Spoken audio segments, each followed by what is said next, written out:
Lah, dah jadi apa dah pelak aku ni. Cara-cara macam mana korang nak tukar pelak kereta korang guys. First kali korang kena beli pelak yang baru lah. Takkan itu pun ajal. Nut yang bersaiz 16 guys. Lepas tu recet and then batang yang panjang lah. T10 ni kena ada. Lepas tu macam mana nak buka? Ini kau tarik je macam tu. Dah senang je. Tak ada klik apa-apa. Macam tu je guys. Macam ni aku dah cabut lah. Cuma aku nak tunjuk balik je macam mana cara-cara nak buka dia. And then second korang kena ni, nampak? Ni ada soket. Ini korang punya coil plug kan. Ni soket ni. Korang tarik ke belakang. Tarik satu-satu.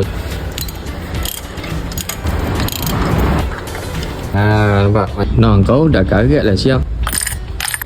Ketatkan dulu, guna tangan untuk tiga-tiga. Bila ketiga-tiga korang rasa dah ketat pakai tangan tak boleh, barulah korang pakai recet ni guys. Coil plug ni kau masukkan balik. Nampak? Ni ada sini lubang kan.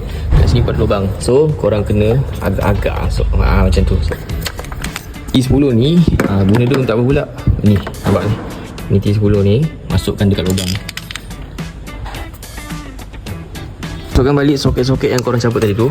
Ni klip je. Pasang balik box kotak nafas korang tu, kotak angin. Ni masuk sini. Ni sini.